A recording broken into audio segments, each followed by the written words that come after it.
Қайырлы кеш, қадірлі көрермен қауым. Отбасы шағын мемлекет, отан отбасынан басталады деген таптаурын сөздерге етіміз әбден үйреніп кеткен. Ал оның астарына үңілсек, үлкен жауапкершілік жатыр. Қоғам өзгерген сайын отбасындағы құндылықтар да жойылып бара жатқандай. Бүгін отбасын құрған екі жастың күн ертең ажырасып кету дерегі көбейіп отырғаны ащы да болса шындық. Отбасын сақтап қалудың жолы қандай? Төрелік хабарының бүгінгі шығарылымында соттың отбасын сақтап қалудағы рөлі тақырыбын қозғамақпыз.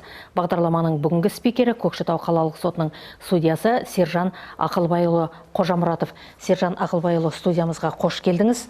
Бүгінгі қоғамда отбасы құндылықтарын сақтап қалудың жолы қандай? Отбасын сақтап қалудағы соттың рөлін айтар болсақ, бүгін жаһандық өзгерістер мен әлеуметтік әсерлер заманында отбасы құндылықтарын сақтап қалу, оның жастар санасына абырой беделін арттыру, сол арқылы жаңа әлеуметтік кезеңіне бірлесе аяқ басу аса қажет қадамдардың бірі болып табылады. Бүгінгі әлеуметтік желілер, қоғамдық институттар мен орталықтар тарих тағылымын, қазақ дәстүрін жастар санасына қолжетімді, ерекше мазмұнда трансляциялауға дайын болса ғана ұрпақтар арасында байланыс, яғни сабақтастық орнауы мүмкін. Бұл ретте отбасылық құндылықтарды өзіміздің тарихымызбен тоғыстырып, тәрбие мектебінің ұстанымдарына жүгінген дұрыс деп есептеймін. Біз отбасын сақтау, оның қоғамдық қызметін аса маңызды институт ретінде бағалау арқылы ғана мемлекетіміздің болашағына зор үмітпен қарай аламыз. Өкінішке орай, қазіргі қоғамда отбасы құндылықтарын ескерусіз қалып, жанұялық, жылулық, ерлі-зайыптылардың арасындағы түсіністік төмендеп бара жатқаны ашыда болса шындық. Бұған дәлел ретінде неке құрған және отбасылардың арасындағы ажырасудың көбеюін келтіруге болады. Көкшетау қалалық сотымен отбасын сақтап қалу бойынша жұмыс атқарылып келеді. Өте күрделі жұмыс деп айтса болады. Қазіргі заман ағымына сай отбасын сақтап қалу өзінің қиындықтарын туғызуда. Бүгінгі әлеуметтік желілер, қоғамдық институттар мен орталықтар тарих тағылымын, осы халық дәстүрін жастар арасына сіңдіріп, бірлесе отырып жұмыс атқармаса, бұл көрсеткіш ұлғайып жатыр. Ол дейтіміз, мысал үшін статистикалық мәліметке жүгінетін болсақ, 2020 жылдың осы 9 айында 808 талап арыз түссе, қалалық сотқа неке бұзу туралы талап арыздар. Ағымдағы жылдың 9 айында бұл көрсеткіш 1006-ны көрсетіп отыр. Яғни 24,3%-ға артып отыр. Өкінішке орай осындай талап арыздардың. Сонымен қатар қалалық сотпен аталған талап арыздар бойынша 260 талап арыз бойынша медиативтік келісімдерді бекіту арқылы істер тоқтатып, бітімге келудің арқасында істерді тоқтатып жатыр. Бұл дегеніңіз өте үлкен көрсеткіш. Соттың осы жердегі жұмысы отбасын сақтап қалудағы. Осы көрсеткіштермен көруге болады. Енді біз отбасын сақтау, оның қоғамдық қызметін аса маңызды институт ретінде бағалау арқылы ғана осы мемлекеттің болашағына зор үмітпен қарай аламыз. Статистикалық мәліметтерге жүгінсек, Көкшетау қаласы бойынша жыл басынан бері неке бұзуға қатысты, жаңа өзіңіз айтып өттіңіз, 1006 іс түсті дедіңіз. Оның біразы жаңа медиация жолыменен шешілген екен. Жалпы өзіңіз осындай деректерді келтіріп кеттіңіз. Некені бұзу туралы шешім шыққаннан кейін мүлік бөлісі, басқа да көптеген факторлар бар. Жалпы ажырасудың негізгі себептері қандай? Қазіргі таңда неке бұзу туралы арыздармен өкінішке орай көп жүгінуде. Бұған өзінің түрлі себептері бар. Жоғарыда айтып кеттік, 1006 талап арыз түсті. Бұндай талап арыз түскеннен кейін одан ары қарай да өзінің басқа да сұрақтарын туындатады. Дұрыс айтасыз, мүлікті бөлу, баланы кімнің асырауында қалдыру жөніндегі, алимент өндіру туралы көптеген сұрақтары пайда болады. Көкшетау қалалық сотымен ағымдағы жылы 484 шешім шығарылған неке бұзу туралы. Яғни 484 отбасы бойынша көптеген сұрақтар қалдырылып отыр.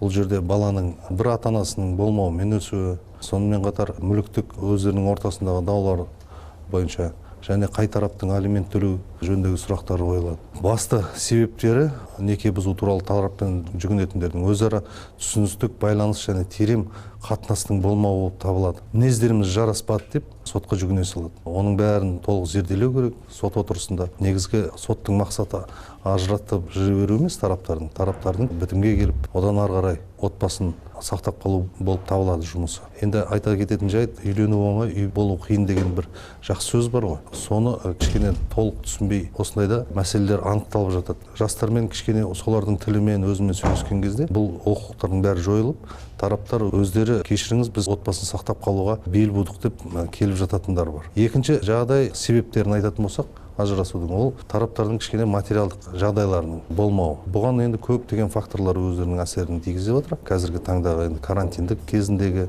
жұмыстың болмауы бір тараптың мысал ретінде айтқанда. Кішкене шыдамдылық танытуды, соның бәрін сотпен түсіндіріліп, отбасын сақтап қалуға көп жұмыс атқарып жатқан жайымыз бар. Сержан Ақылбайұлы, мысалы, тараптан ажырасу туралы арыз шағым келіп түсті дейік. Алғашқы бетте бірден жаңағы сот отырысы болмайды, оған алдын ала бір келісімдер болмаса түсіндіру жұмыстары жүргізіледі ғой. Жалпы қанша уақыт беріледі мысалы ойлануға? Иә, дұрыс айтасыз. Бұл жерде заңмен талаптармен белгіленген. Сотқа арыз түскеннен кейін 20 жұмыс күні ішінде сот істі қарауға дайындық жүргізеді. Осы дайындық кезінде жаңағы жауапкерден өзінің пікірін білу үшін қарсылық бар ма екен, пікірі бар ма екен, себептерін барлығын осы 20 жұмыс күнінің ішінде дайындайды. Содан кейін ғана істі негізінен қарау үшін тағайындайды. Қарау мерзімі 2 ай ғой, жаңа азаматтық істердің. Бұл жерде неке бұзу санаттағы істерді қарау барысында өзінің ерекшелігі бар. Өйткені сот тараптардың өздерінің пікірін біліп, 1 айдан 6 айға дейін татуласуға мерзім бере алады. Бұл уақытта азаматтық іс тоқтатылады, тараптарға татуласу үшін мерзім беріледі. Осы мерзім ішінде тараптар татуласып, өздерінің отбасын сақтап, ары қарай бірге тұруға шешім етсе, азаматтық іс қысқартылады. Сержан Ақылбайұлы, жоғары соттың бастамасымен отбасылық сот пилоттық жобасы республика бойынша жұмыс істеп жатыр. Жалпы оның мақсаты да айқын көрсетілген. Аталған жобаға қатысты Көкшетау қалалық сотында қандай жұмыстар атқарылып жатыр? Бүгін жаһандық тенденция ретінде неке институтының құнсыздануы және әлеуметтік отбасылық құндылықтардың өзгеруі ажырасудың себептері мен салдарын жан-жақты талдауды талап етеді. Отбасы бұзылған кезде әрдайым ортақ балалар зардап шегеді. Көкшетау қалалық соты да бұл пилот жобаға қалыс емес. Айтатын болсақ, Қазақстан судьяларының 8-ші съезінде осындай отбасылық сот пилоттық жобасын енгізу ұсынылған. Қазіргі таңда Көкшетау қалалық сотында да осы пилоттық жоба іске асуда. Бұл дегеніңіз, осындай неке бұзу туралы талап арыздарды қабылдаған кезде түбегейлі өзгеріске ұшырады. Өйткені судья медиаторымыз бекітілген. Қазіргі таңда барлық осындай талап арыздар бірінші судья медиатордың сүзгісінен өтеді. 10 жұмыс күні белгіленген.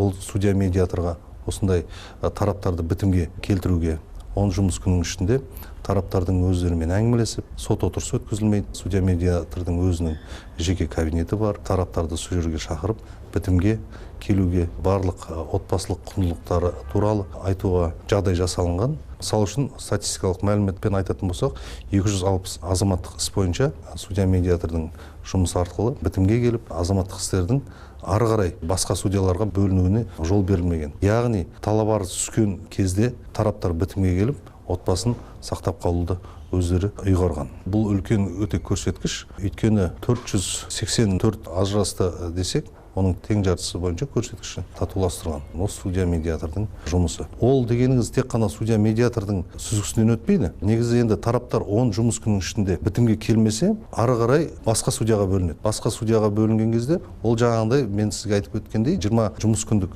өзінің дайындығы бар, жүргізетін. Одан кейін 2 ай мерзім ішінде қаралады.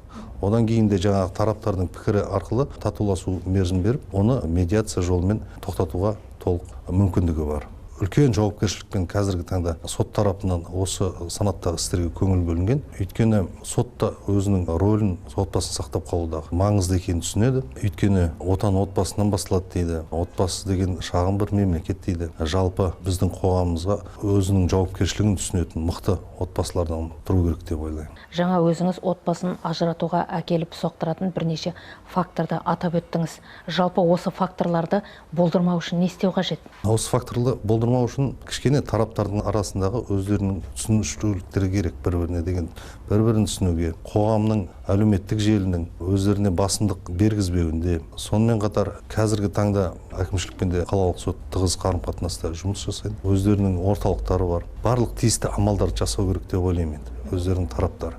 Бұл ретте енді ата-ананың да рөлдері үлкен, тараптарға өздерінің түсініктерін беруге, өздерінің тәжірибесін айтуға. Мысалы үшін сотқа түскен кезде, талап арызды осындай қараған кезде, ең біріншісінде осы сұрақтарды сұраймыз, біз қоямыз. Қазіргі таңда қалай ата-аналарыңызбен қарым-қатынастарыңыз? Олар сіздерге не деп жатыр? Ажырасыңдар деп жатыр ма? Жоқ, әлде өздерінің кеңестерін айтып отыр. Өкінішке орай көптеген тараптар өздері ажырасуға бел буған. Ата-аналардың бізге ешқандай қатысы жоқ деген пікірді білдіреді. Ажырасу пайызының көбеюі осыған да кішкене байланысты деп ойлаймын. Отбасы құндылықтары аса сақтала бермейді дейсіз. Отбасы құндылықтарына мән беріле бермейді. Жастар өздері шешеді, жастар өздері білсін деген сөздер мен ойымша болмау керек. Әрбір адам өмірінің бастауы рухани өзегі отбасы. Қазақстан тұңғыш президенті елбасының жарлығымен 2013 жылы қыркүйек айының 2-ші жексенбісі отбасы күні деп белгіленген.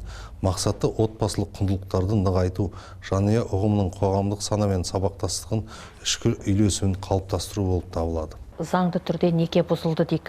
Ал отбасының ортақ балалар бар, одан ары жаңа тағы да бірнеше факторды атап өттіңіз. Мүлік бөліске салыну керек, алимент өндіру жағы тағы бар. Бұл мәселе де бүгінгі күні өте өзекті ғой. Өте өзекті мәселелердің бірі, өйткені жанұя құрып отбасылық жаңа өмірді бастаған кездегі алынған мүліктердің бәрі сол отбасыныкі болып саналады. Ондай талаптар неке бұзылғаннан кейін көптеп түседі. Енді тараптардың өздерінің түсініктерін ескере отырып, дәлелдемеден түсіне отырып, бұл ретте де медиация арқылы істі бітімге келтіріп тоқтатып жатқан істер өте көп. Сонымен қатар алимент жөнінде айтатын болсақ, енді арызбен жүгіне алады кез келген тарап. Оның бірінші мақсаты балалар әйелінің немесе жаңа күйеуінің қолында дәлелдейтін құжаттар болу керек. Содан кейін жаңағы балалар сол отбасының екенін дәлелдейтін құжаттар болу керек. Жаңа арызбен жүгінеді, 3 тәулік ішінде сот алимент өндіру туралы сот бұйрығын шығару арқылы жүргізіледі. Ешқандай да кедергі жоқ. Неге 3 күнде шешілетін дүние? Өйткені балалар қамтамасыз етілу керек барлық нәрсемен. Сол себептен заң шығарушы осындай мерзім беріп қойған, 3 күннің ішінде алимент өндірілуге жатады. Сот бұйрығы шыққан күні орындауға жолданады. Әйелі немесе күйеуі алимент өндіру туралы талап арыз берді дейік. Бірақ сол алимент өндіретін адам ешқай жерде жұмыс істемейді.